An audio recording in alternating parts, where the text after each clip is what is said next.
The city of Chico is still working out the very best way to clear homeless camps and getting people into shelters.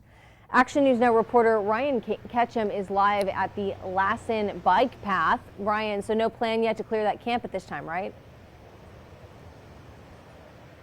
Yes, Haley, no plan just yet. The city says it won't release its next location for the next legal camp. It'll clear out for another 1 to 2 weeks. The bike path here, though, and Windchime Park, also known as Humboldt Park off of Humboldt Avenue in Chico, are both very close to homes. And people living nearby say they just want the homeless gone.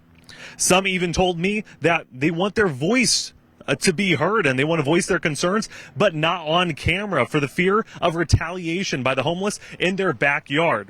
One mom who lives across from Windchime Park says she has to shield her son from what happens across the street, even when they're just in their own front yard. When it was cleared out previously, my son and I would go over there. We would take walks. He would play in the park. That's no longer an option. But at the same time, I feel for these people.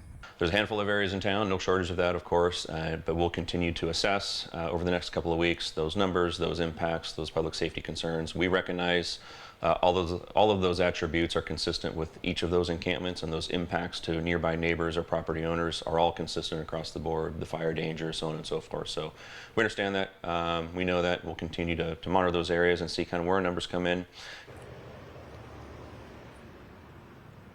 Most of the people I spoke with living near the campsite say they also want the homeless to get the help they need in the shelters.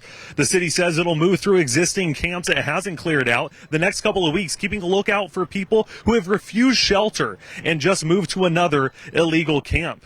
The city also says there are many camps on its radar right now and will eventually clear out all the camps, but that will take several more months to do so. Coming up at 6, I'll break down how one man is trying to make the transition in between camp clearouts more manageable, one piece of trash at a time.